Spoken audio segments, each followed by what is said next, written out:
ଚନ୍ଦ୍ରଧ୍ୱଜ ସମ୍ବାଦ। ପ୍ରଜାବର୍ଗଙ୍କ କଲ୍ୟାଣ ପାଇଁ ରାଜା ଆପଣା ଜୀବନ ଉତ୍ସର୍ଗ କରିବାକୁ ପଛାଏ ନାହିଁ। ଏହାର ଉଦାହରଣ ହେଉଛନ୍ତି ଓଡ଼ିଶାର ସାରଙ୍ଗଗଡ଼ର ରାଜା ଚନ୍ଦ୍ରଧ୍ୱଜ। ସେ ପରମ ବିବେକୀ, ଜୀବମାନଙ୍କ ପ୍ରତି ପ୍ରବଳ ଦୟା ତାଙ୍କର। ତାଙ୍କ ସୁଶାସନକୁ ପରୀକ୍ଷା କରିବା ପାଇଁ ଥରେ ନାରାୟଣ ବ୍ରାହ୍ମଣ ବେଶରେ ତାଙ୍କ ପାଖରେ ପହଞ୍ଚିଲେ। ଆଗମନର କାରଣ ଜଣେଇ କହିଲେ ତାଙ୍କର ଏକମାତ୍ର ପୁତ୍ରକୁ ତାଙ୍କ ରାଜ୍ୟରେ ଥିବା ବିଷ୍ଣୁକର ବ୍ରାହ୍ମଣର କନ୍ୟାକୁ ବିବାହ ଦେବାକୁ ଆଣୁଥିଲା ବେଳେ ଅରଣ୍ୟ ମଧ୍ୟରେ ପୁଅକୁ ବାଘ ଆକ୍ରମଣ କଲା। ବ୍ରାହ୍ମଣ ପୁଅକୁ ଛାଡ଼ିଦେବାକୁ ବିନୟୀ ହୁଅନ୍ତେ ବାଘ ଏକ ଅଦ୍ଭୁତ ସର୍ତ୍ତ ରଖିଲା ଯେ ଯଦି କେହି ତାର ଦକ୍ଷିଣ ଅଙ୍ଗକୁ ବିନା ଦୁଃଖରେ ବାଘକୁ ଦବ ତେବେ ସେ ବ୍ରାହ୍ମଣ ପୁଅକୁ ଛାଡ଼ିଦେବ। ଏକଥା ଶୁଣି ରାଜା ଚନ୍ଦ୍ରଧ୍ୱଜ ସଙ୍ଗେ ସଙ୍ଗେ ରାଜକୁମାରକୁ ଅଭିଷିକ୍ତ କରି ରାଣୀ ତଥା ପୁଅକୁ ଡାକି ଆପଣାର ଦକ୍ଷିଣାଙ୍ଗ କାଟିଦେବାକୁ କହିଲେ। କାଟିବା ବେଳେ ବାମ ଆଖିରୁ ଲୁହ ବୁନ୍ଦାଏ ଝରିବାରୁ ବ୍ରାହ୍ମଣ ତାହା ନେବାକୁ ମନା କରିଦେଲେ। ମାତ୍ର ରାଣୀଙ୍କ ଚାତୁର୍ଯ୍ୟପୂର୍ଣ୍ଣ ଭକ୍ତିରେ ବ୍ରାହ୍ମଣ ସନ୍ତୁଷ୍ଟ ହୋଇ ନିଜ ସ୍ୱରୂପ ପ୍ରକାଶ କରି ସମସ୍ତଙ୍କୁ ଆଶୀଷ ଦେଇ ଅନ୍ତର୍ହିତ ହେଲେ।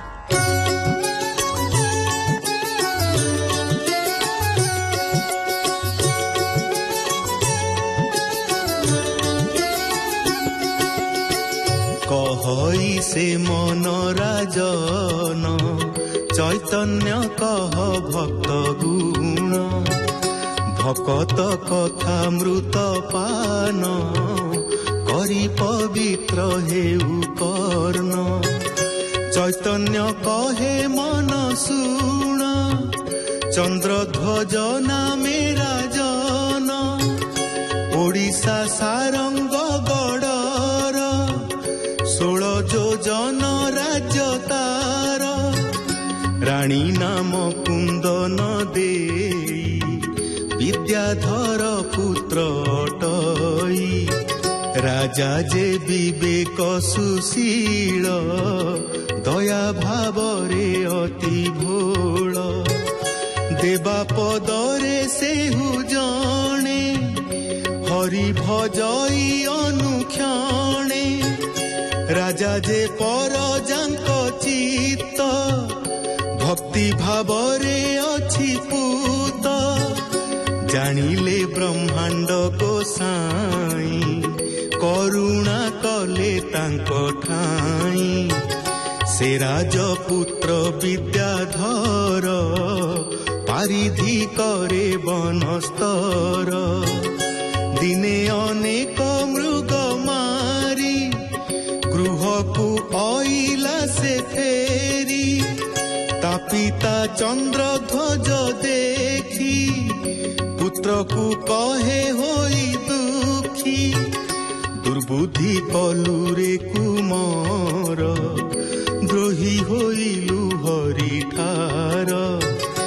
ଜୀବରେ ତୋର ଦୟା ନାହିଁ ବୃଥା ହେଉଛୁ ପାପଗ୍ରାହୀ ଶ୍ରୀକୃଷ୍ଣ ଠାରେ ଭକ୍ତି କଲେ ଯଶ ରହିବ ମହିତଳେ ତୋ ଜନ୍ମ ହୋଇବ ସୁଫଳ ବଞ୍ଚିବୁ ତୁଜେ ଚିରକାଳ ଜୀବଠାରେ ତୁ ଦୟା କର କୃପା କରିବେ ଚକ୍ରଧର ମିଥ୍ୟା ଅଟଇ ଏ ଶରୀର ହରି ନାମଟି ଏକା ସାର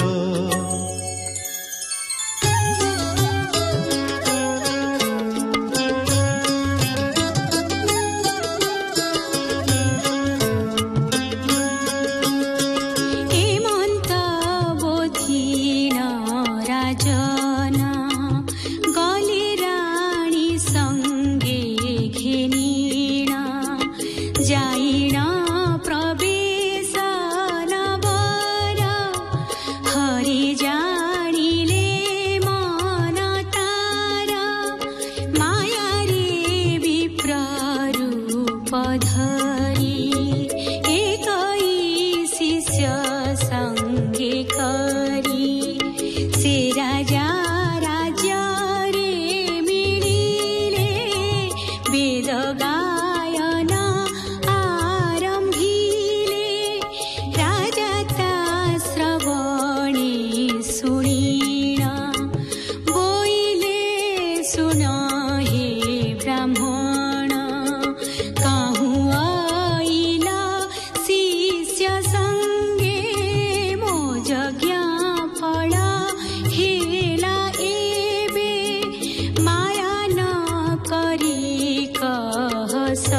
ସତ୍ୟ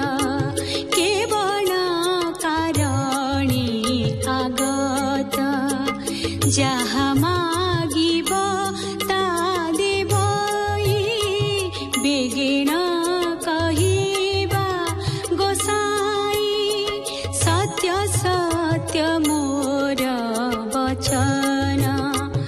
ଏହୁ ସମ୍ପଦେ କି କାରଣ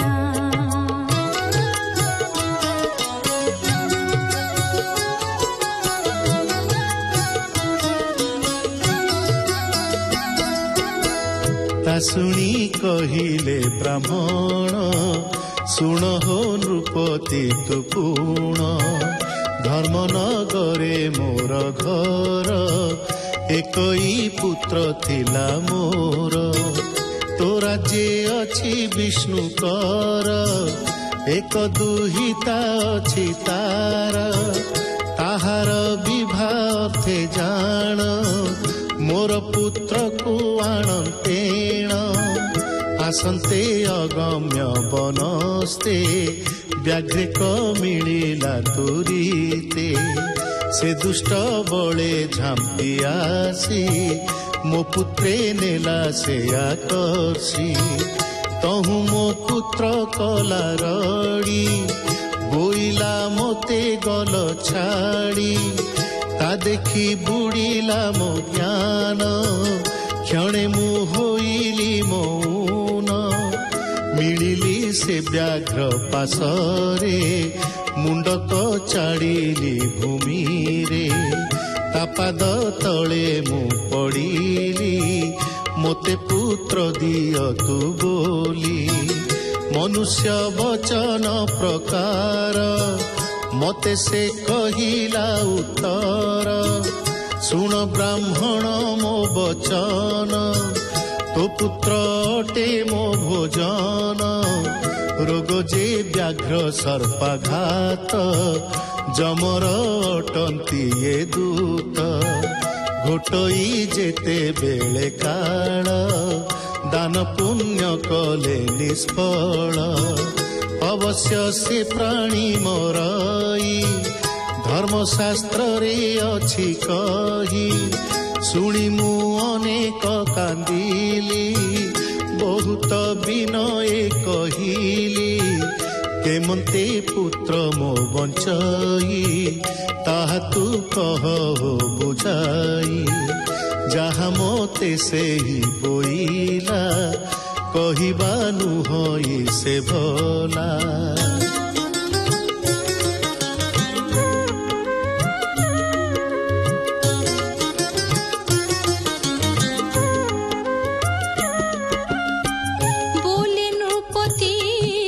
ତପର হে বিপ্র বিলম্বন কর অবশ্য সে কথা করিবি তো লাগি অগ্নিরে ঝাসিবি ব্রাহ্মণ বলই রাজন সে দুষ্ট যাবইলা শুণ পুত্র পালটে সে হুপুণ দক্ষিণা মাগু অছি জাণ পুত্র নারী করতে চিরি সর্বাঙ্গ বিনি ফাଳ କରି ମନରେ ବିକଳ ନଥିଲା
राजन शुणी ए वचन बोइले शुण हे ब्राह्मण चिंता तो मनरु उपेक्ष तो पुत्र आनी देवी देख मोहर अर्थ अंग देले तो पुत्र व्याघ्र देव भले एहा कहिण से राजन पुत्र प्रजांकु डकाइण पुत्र को अभिषेक कले छत्र धराई खंडा देले सुचिते बसिले राजन माला तिलक आभरण ब्राह्मण मानंकु डाकिले मो सत्य रहु हे बोइले बढ़ाई डाकिले बहुत कहिले जाबत वृत्तांत बढ़ाई करत घेनिण उभा होइले पासे पुण नारी पुत्र को डकाइले कल्याण करिब बोइले मोहर अंग करतीब दक्षिण अंग विप्रे देव मो सत्य जे मन्ते रहिब ते मन्ते तुम्भे विचारिब सेहु ब्राह्मण पाद धोई आसने बसाइले नेई दुई खंब आंटे बंधाई मालंकु डाकी सर्व कही बोइले तुम्भे बलवंत आंटे धरिब मोर गात्र पुत्र नारी जे मोते चिरी दक्षिण अंग तोली धरी सेही ब्राह्मणे देवे दान देवे मो सुफल जीवन सेही ब्राह्मणे देवे दान देवे मो सुफल जीवन।